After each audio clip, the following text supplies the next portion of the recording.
ดีครับผมอันนี้จะมาลองเรือ FT009 นะครับเรือรุ่นน้องสุดในตระกูล FT นะครับเราจะมาลองวิ่งบนทะเลดูนะครับ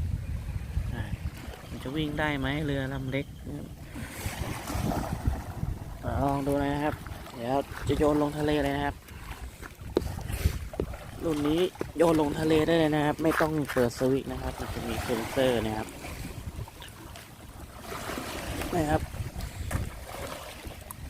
ก็เปิดรีโมทครับ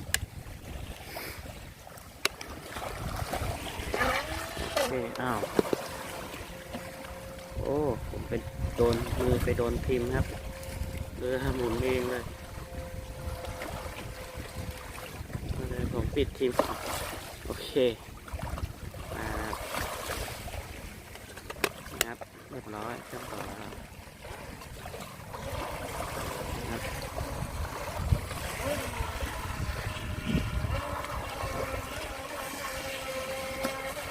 เรือใหม่นะครับอย่าโยนลงไปอย่าเพิ่งโยนลงไปแบบนี้นะครับมันต้องเชื่อมต่อกับรีโมทกันนะครับ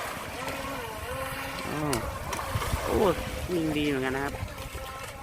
แต่มันไม่ค่อยแรงเท่าไหร่รุ่นนี้ความเร็วอยู่ที่30 กิโลเมตรต่อชั่วโมงครับรุ่นนี้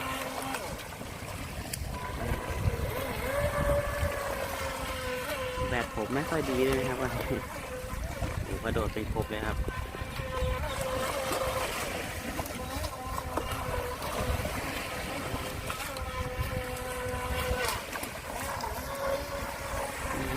เผื่อใครสนใจนะครับอยากจะเล่นรุ่นนี้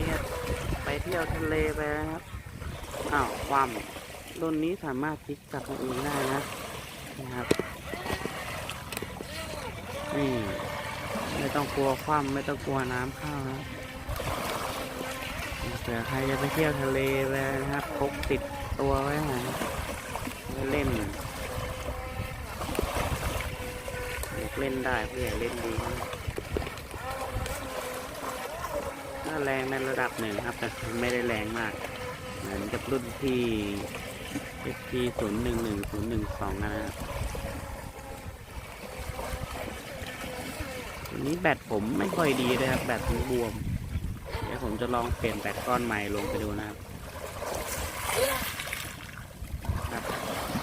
โอเคครับเปลี่ยนแบตเรียบร้อยแล้วนี่ครับแบตติดเรือมามันบวมครับผมเล่นจนบวมเลย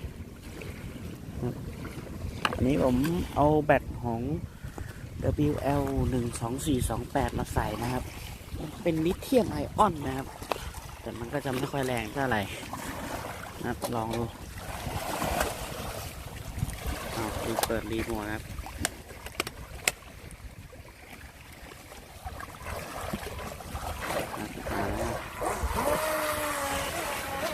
ไปแล้ว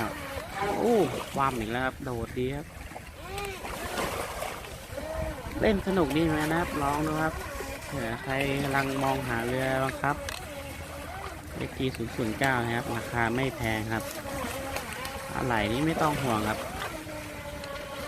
มีอะไหล่ขายอยู่นะครับแต่มันไม่มีอะไรพังครับตัวนี้อย่างมากก็แบตนะครับกับมอเตอร์สึกหล่อแค่นะครับ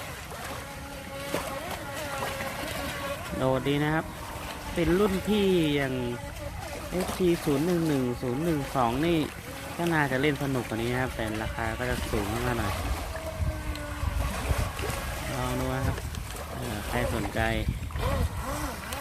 ลองหาดูรีวิวนะครับรุ่นนี้มีคนรีวิวมากมายเลยผมไม่ค่อยเห็นคนเล่นในทะเลเท่าไหร่ผมเลยเอามาลองให้ดูสนุกดีครับ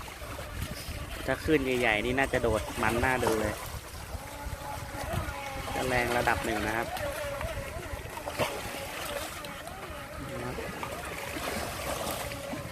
ไปได้ไกลนะครับผมก็ไม่กล้าไปไกลมากกลัวสัญญาณหลุดนะครับไปไกลเลยเล่นแบตก้อนนี้ก็สบายใจหน่อยนะครับไม่ต้องกลัวไม่ต้องกลัวไปดับกลางน้ำข้อเสียการเล่นทะเลนี่ก็สนิมนะครับเวลาเล่นเสร็จก็ลองล้างน้ำจืดหน่อย แล้วก็อีกอย่างหนึ่งถ้าเรือแรงๆนี่ก็ต้องระวังเรื่องสาหร่ายครับบางทีใบพัดเราไปพันกับสาหร่ายอะไรแบบนี้ครับที่ไปหลับกลางน้ำก็ได้นะครับโดดดีเหมือนกันครับโดดดี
อันนี้ได้เปลี่ยนแบตแล้วนะครับ